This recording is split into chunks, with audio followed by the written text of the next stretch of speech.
Don Mazzella here again for Small Business Digest. We have a very interesting topic, one that in my stage of life I always becomes more important: faith in the workplace. Which now I'm going to really, one thing I forgot to do is ask Jennifer how she pronounces her last name. My audience is used to me butchering it, but in this case, I can't even do that because I didn't ask her. Scheffel? It's Schielke. It's German. My husband's. I'm borrowing it, I guess. But I think the original pronunciation is Schilke. But here in the United States, we go by Schielke. I know the feeling well. Mazzella in Italy, Mazzella in America. I saw that. So anyway, what a great smile you have. Thank you. Thank Um, you. Usually I get some scrim-faced people on this show. Um, but anyway, Jennifer, you're welcome to the show. We're, we always ask a question. Tell us a little bit about your personal background and then what you're doing, and finally where people can learn more. Sure. Thank you for having me. It's a pleasure to be here.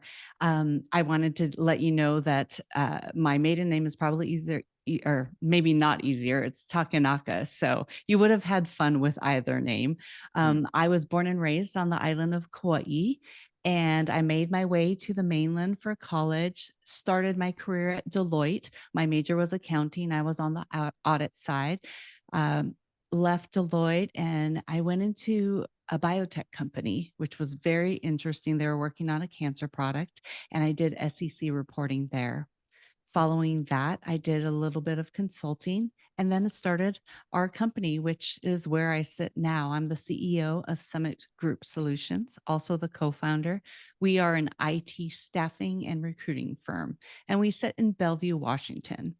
I have the privilege of being in Scottsdale, Arizona right now, new to us for about 3 years. So it's been a really interesting market. Seattle and Bellevue have been great places to be in the midst of all of the IT boom. So I feel very, very privileged. I also authored a book this year. It was released on January 2nd. Really, it's a culmination of 20 years in ministry alongside my work, and it's called Leading for Impact. And it's on Amazon, Target. I have a landing page as well, www.jeniferschielke.com. My last name, Schielke. And that's where you will find me. Okay. So, having said that, when we're talking about faith in the workplace, why do you say that, and what do you mean? Well, I've heard, I didn't look this up, but I believe it to be true. I think the 2023 word from Merriam-Webster was authentic. And I think that's very timely. People want authenticity in the workplace. We see this whole movement with inclusivity and caring for your employees. And what better way to do that than to allow people to bring their faith into the workplace? Setting that part of you aside, if you are a faith-led person, is like leaving your clothes at home. You have to walk out the door being you. And I think that faith in the workplace also helps build, strengthen the culture. For us, our values are center, and we all commit to the values in our workplace. Now, in our workplace, we have different faith beliefs, and that's okay as long as they know that we approach everything with good intentions and we sit down, we come to the table, and we navigate things. So I think faith, being the authentic part of each individual, is something to be honored. Wow. I was brought up, you never discuss politics or religion at the dining room table or in the workplace. Yes. Yet you're saying, wait a second, well, not only is that okay, well, we won't talk about politics, we'll just talk about faith, but you say it actually can strengthen the organization, if I'm hearing you correctly. I think so. I think understanding that that's part of each person's story. And right now, by the way, I grew up the same way that you did. I have just seen a drastic change in the workforce and you adapt to it. And right now, are there are people hurting. As a nation, we've been through so much, but being able to understand each other's stories includes that faith piece. It does include a political backdrop too, but I think your political backdrop is colored by your history, your faith, and the values and issues that are important to you. And I think maybe not overtly um, talking about, for me, Christ, but talking around principles and the way I live my life and the reasons I live my life and the whys. And I think that just really helps connect people and talk about the story. It's really about caring for each other. And faith to me is just an integral part of it. Hmm. Well, see, I'm somewhat cynical. When I started out in business more years ago than I care to think about, um, you know, once you agree, your handshake was your bond. Mhm. Today in the workplace, nothing is complete until a check clears the bank. You know, and you know, what you're looking for. Um, uh, uh, Believe me, I would like to see it's there, but I'm somewhat cynical about it. So, um, having been a reporter for as many years as I have been, so Yes. um, let's go a little further and please, you talk, not me. Okay, you enjoy your coffee and let me see if I can bridge the gap between us. I understand where you're coming from. And I do believe people's word used to carry a lot more weight than it has before. And I think there is a lot of self-protection and self-interest from what we're seeing and a lack of trust. In fact, there was a Gallup poll. I believe they do it around the summertime, June, July every year. And they just look at different bodies, um, Congress, military, small business, large business, and they navigated through the amount of trust the public has in these different organizations. And very quickly, Congress, large corporations sank to the bottom, and the two that were at the top were small businesses and the military. Small businesses, I believe, because it does still have that handshake nature. They do still have that closest to the home type of value and the adaptability and the carrying over the people. In the same boat as you, I like to just go into work and get things done. Hmm. That now includes, as a CEO, carrying over your people in a different way than we did formerly. And so that handshake still is meaningful to me, but I think there is just a lack of trust and we have to build it back. And when you think about companies that grow so large so quickly, it's really hard to scale that and keep that culture that maybe you initially started with. And I think that that culture piece falls oftentimes, and that's what's hard. You know, it's this balance between the money, the culture, which one is most important. And, you know, there are a lot of other factors, but I think that especially after 2020, there was such a big pivot and people had a chance to reflect. And they really are valuing that relational piece a lot more. And the relational piece is what will make that handshake work better. That relational piece, hearing our stories, knowing each other. And again, we don't have to agree, but we have to go back to learning how to disagree. And that's very important. Still retain the respect and understand the diversity of thought, the diversity of background, but have the common goal. If you're at work, the common goal should have to relate to what you do as as a business. And that's why we're all there. And that's very important. And I think that people also do tend to lose sight of that. You are a business, especially for people who aren't nonprofits. They aren't feeding the hungry, clothing people. This is something that's in the outworking of what we do. That's we're the means to get to the point where our team can go do those things. But our business is servicing the IT sector with staff augmentation. And we have to remember that. And so, games are fun. Fireside chats are great. Professional education, development, really important, but you can't lose sight of the operational piece as well. So I'm not saying give it all up and just, pour into your people. There's a way to do that in balance, and we're learning. Well, but it seems to me we're more intolerant of other people's views. We're more intolerant. We go to church less. I mean, Yes. Yes. I have that. Uh, but how do you overcome these things? I think that's centered on the way you approach people. I will share this. I know my husband doesn't mind because I've shared it before. So I am a woman of faith, but my husband doesn't share the same faith. He's on his own journey and he hasn't arrived yet. And we're married. So, and we raised two children. And my children grew up going to church with me, doing Bible study, and my husband has honored that, and he's seen the fruit of it. I think what's important is, again, coming together with the interest in each other, that common interest in each other. And by the way, I came to faith after I was engaged. So, talk about a transformation of a person, but knowing that each of us has a different story, and that's our lens, and that shapes what's important. That piece of empathy is really important. I might not understand why someone acts a certain way or why something is important to them, but I know that I have those same things. I have things that are very important to me. Children and protecting children are very important to me because I have two children.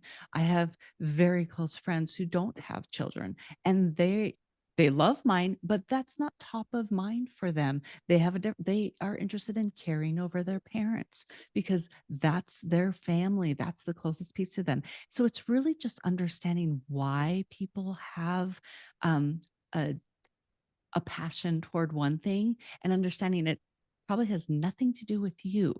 It's about them. It's about their history. It's about their own walk. And I think getting our eyes off ourselves and our whys and being interested in others is a key. But let me stop you right there because you Mhm. just said the magic word. It's not about you, it's about them.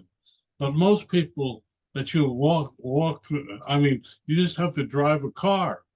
And Yes. I mean, people, if they drive as if there's no one else on the road. That's correct. That's correct. And we all fall into those times. You might find I will say I wasn't the greatest person on the road before. I believed in the horn. That was my thing. I had no trouble laying on the horn, but I've softened. But I realize that in those moments, I'm just trying to get where I want to go. And I'm definitely thinking about me. And you're right. I mean, there's a natural part of us that does that. And we're never going to be perfect, but we just working on things and figuring out what's important. You go to the grocery store and you see people do things that are just rude. And I also think that you don't know what just happened to their lives. Our day might be normal and theirs could have just been thrown up in complete disarray, and they're just trying to function. So it's just remember the part you said about it's not about you, it's about them. That is so important, especially when we encounter something that we don't like or doesn't feel good. And I think that's another piece of it too. Well, you hit on such a complex issue. That's another piece of it is people don't like being uncomfortable anymore. I think we used to be okay with uncomfortable, but now people equate being uncomfortable with being unsafe, and it's a bad thing. It's not necessarily true. Sometimes being uncomfortable is what you need to do to navigate through and get to the other side. And so it's just the willingness to grow in those spaces and let yourself be stretched, let yourself be uncomfortable, and allow for a different perspective. Boy, we have really different outlooks on life. Uh, uh, uh, only because, uh, well, I know I'm older than you, but more importantly, I think uh, uh, Your assumption is that people are inherently good, and my assumption is that the people are inherently bad, and it's a very interesting dichotomy. I don't necessarily believe people are inherently good. I believe people are inherently self-focused from, being a baby and then you're born into whatever environment you're born into and you learn to navigate that. And a lot of people learn to navigate that focusing on themselves. How do I get myself out of here? How do I do this, do that? So I'm probably somewhere in between those two, really. Okay, well, uh, I hate to bring him up, but I will because I have a good friend who was just at the Yale Divinity School, who's just retired, and we talk about this subject enough to naturally I listen, given who he is. But I guess my point is, in business, we're dealing with people who are cutthroat, who are um, have learned that if they don't be cutthroat, they're going to lose out. How do you get them to reconcile with what you're saying, which is to allow people to bring into and faith to me is goodness, whether you like it or not, it's seeking the good. How do you allow? How do you get the people to reconcile? So I don't think I think metrics and operations, maybe those haven't changed. They still have to perform. They just might do it differently by the way they speak or the things they do. And that's okay as long as they're performing. And if we talk around and center around our values that we hold and commit to, for example, we have ours are integrity and diligence. Those are very important in all of our processes and the way we approach things. Dignity starts for us. It is just the starting point. So when someone shows up, that person has automatic worth and we have to honor who they are. And that starts the service oriented piece. So I think talking around the values you agree to, it doesn't mean it just encompasses different faith marks because you come in and we talk about our values in the interview and we talk about how we use them. We talk about processes and procedures and how they relate to the values and how we commit to honoring those. So it's really centered around those values and not the people. And they are tied to the metrics. And that's important because I don't know if cutthroat is the word. I think in certain situations they are. That's how we were brought up. In recent years, there has entered into also another layer of the people factor, needing more than we ever did. Regulations have changed. Washington State is an employee friendly state, I would say, whereas maybe Florida is an employer friendly state. So, there are things that we have to be mindful of and costs that we incur for employees that we never did before, but things are now our responsibility. Things like creating a space for mothers who are nursing.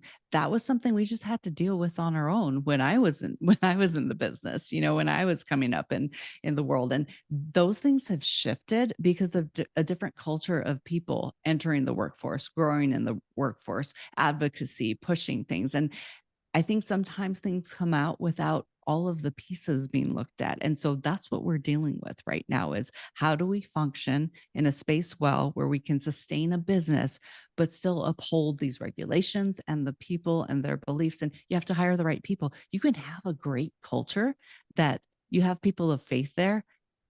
They're not necessarily talking about their faith every moment, but they come from a culture of let's get this done, let's do this. And it's great. You come in, you come out, and they might not even fellowship together, but they have this similar understanding. It's hiring the right people that fit your culture. But you're saying the faith gives them the ability and the impetus to get the job done, which every employer looks for. But uh, someone oftentimes can't find. I mean, I wish they'd Mm. find it in the post office at times. You know what I mean? What does Buster Brown and the post office have in common? 5,000 loafers. Do you remember that old joke? I don't remember that. I missed that one. Well, that was a long time joke, but you only have to go to the post office once to experience it. Uh, Agreed. And that's also that, you know, working in isolation, I think has changed a lot of people too. What I've noticed recently is the service piece. That's where faith comes in for me, is really that eyes off self and really giving and having that servant heart and that service piece, that service mindedness. It's really absent in a lot of spaces. If you look for customer service right now, it is hard to no, find. There's a lot of entitlement. There's a lack of appreciation for the job itself, and the people want appreciation for showing up, you know, and it's flipped. It needs to be more balanced. You know, the job, especially small businesses, they take on a lot of risk and they provide these opportunities, and then, you know, the people that come in are very important, none more important than the other. But I think anytime you want the eyes focused on one person or another, it just really is imbalance. yes. Uh, that's you just hit the nail on the head because you know it's almost a generational thing. I always look if I go into any place new, I always look for the oldest salesperson because that you know and it doesn't they could be white, black, uh, Chinese, etc. Doesn't make a bit of difference. Uh, Yeah. uh, so To your go ahead. To your point, I was going to say, to your point, I think that there's some accountability on the leaders who were part of that transitional change, because I remember hearing a lot of people complaining about, you know, millennials, for example, entering the workspace and how different they were. These are very bright, the bright generation of people who came into the workforce, and they just have different ideals, maybe. And it's learning to work with them. And instead of complaining, we have authority and responsibility and a position of influence as leaders to be able to develop them, to be able to pour into them. But it takes time and energy. And a lot of people weren't willing to give it, and maybe didn't know how, because they came in just doing the best, wanting to be the top 1%, wanting to be the best worker, wanting those things. And the understanding of, well, how can you not want the same thing that I want, wasn't there. So there's a failure on parts of leaders to train and pour in and develop, because it is time consuming and it is exhausting and it is hard, but it is necessary. And then when you dig in, you find just nuggets of brilliance in these people. And that it's a good way to round out your workforce. And I think that putting the energy in is really important. You've hit it again nail on the head. But before we go further, your book and your website so people know. Leading for Impact is my book. JeniferSchielke.com, last name Schielke. Also, I'm Summit Group Solutions. I'm the CEO and co-founder. We're an IT staffing firm. SummitGroupSolutions.com. Summit, like you're climbing a mountain and you reach the summit. Well, let me ask you this question. You're in IT, which is to me the one area. I mean, my dealing with IT people has been over the years interesting to say the least. I go back to when accountants used to walk around IBM machines because they were afraid of them. But I mean, and I worked for Bell Labs at one point. So, um, but let's ask the question: you're saying for us to make the effort to train, yet it seems to me in this generation doesn't want to be trained. They want to tell us what to do rather than us telling them. They have no respect for age or experience. Shame on us parents. Shame on us parents. I hear that a lot and I can say I do see it. There's a level of entitlement sometimes and I think it's just reshaping it too because the way of communication is very different. Again, it's looking at people, you hear that and then you sit down and realize that is their expression of eagerness. And I don't want to put a blanket on everything because I do hear this in the industry. I see things on LinkedIn and I just cringe sometimes. So I think that's really hard, is putting a blanket or a broad brush over everything. But I do think that the the younger generations that I've worked with, that I've seen, that we have on our team now, it is amazing to see the brilliance that's locked inside of them and the way they can blossom and be developed and what they bring to the table. It's so different than ours, and it's just really unlocking that space to collaborate, because then the respect is there. They want purpose. They're driven by purpose, and it's very interesting because though they want that, I don't think that a lot of them are shown how to live that. An example would be saying, well, I don't want to work here because, we're not really doing anything for the world or the community. They're looking at a different lens. No, we're not. We are not a nonprofit. We are a for-profit business in the IT sector. And we're not even brilliant people doing the IT, but we are finding the brilliant individuals that have the talent to make these changes that if affect people across the globe. That's exciting. And it gives you the means to go and do. We created a day, a holiday, not really a holiday, but a work day for people where they can go and uh, volunteer anywhere they want to. Very few people took advantage of that. And I thought, but you're driven by purpose. Our team now, it's great, but I thought that was so interesting. And that's when I realized people are taught to speak about certain things. But if you dig through, there's a lot of emptiness behind it. They don't know there are some people who don't know what they believe. They know what to say. They can articulate things well, but when you dig through, there's not substance But behind that. So it's teaching that and helping them navigate, really seeing themselves and where they want to go. So that's a part of it.